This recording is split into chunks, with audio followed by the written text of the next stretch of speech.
Hello guys, welcome to my YouTube channel. Sa video na ito ating tatalakayin ang kwento na pinamagatang ang lalaki sa ilalim ng kama. Kung bago ka pa lang sa channel na ito, huwag kalimutan mag-subscribe at pindutin ang notification bell.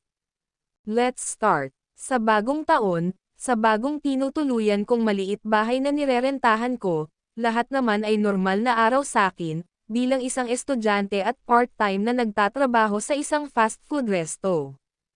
Ngunit sa kasamaang palad, isang insidente na hinding-hindi ko malilimutan ang aking nakakakilabot na karanasan ng gabing iyon, na nagsilbing trauma sa akin.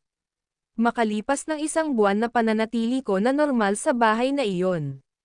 Isang gabi habang katawagan ko ang BFF, best friend, na si Sasha.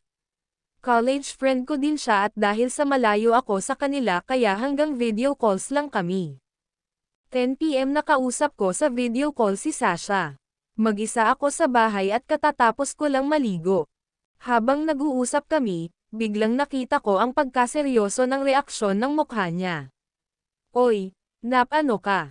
Anong nangyari sa'yo?" Tanong ko. Ilang minuto lang siyang nakatitig sa akin na hindi kumikibo, habang nanlalaki ang mga mata niya. "Hoy babae, wag kang ang ganyan, ang creepy mo. Tama na yang joke mo, anong trip na yan?" Sabi ko na bahagyang kinakabahan. Hindi siya nagsalita at sa halip nagchat siya sa akin sa messenger. "May ibang kasama ka ba dyan, Beshi?" Ang tanong niya sa chat. "Text mo lang yun, sagot mo," dagdag niya pa. Nagtaka naman ako sa sinabi niya. Natigilan ako sa pagpunas ng tuwalya sa ulo ko at sabay umupo sa aking kama tsaka nag-reply ng text sa kanya. "Wala, bakit mo natanong? Tsaka anong oras na para tumanggap pa ako ng bisita? Ganun ba? Kung ganun, sino yon nasa may ilalim ng kama mo? Haha, nice try. Galingan mo pa manakot." Sabi ko, iniisip na nagbibiro lang siya. Hindi totoo sinasabi ko. "Huwag kang kikilos ng alanganin. Tumawag ka na ng pulis." Biglang panik ni Sasha. Kasabay ng reply niya, nagnilabot ako sa aking nakita matapos sinend ni Sasha ang screenshot ng video call namin. Halos mapasigaw ako sa pagkabigla at takot, pero tinakpan ko agad ang aking bibig upang hindi matunog ang ingay. Napatingin ako ng dahan-dahan sa aking paanan habang hindi ko mapigil ang manginig. Ang aking mga kamay at ang aking mga paa taylay naninigas.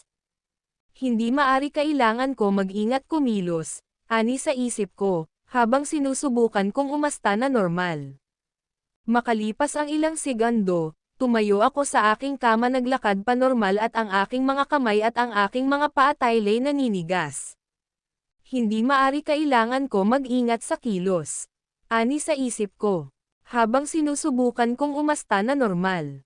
Makalipas ang ilang segundo, tumayo ako sa aking kama at naglakad na normal at tumatawag pa rin ako sa aking beef ko na natatawa kunwari. Nagtungo ako sa banyo at nilock ko ang sarili doon.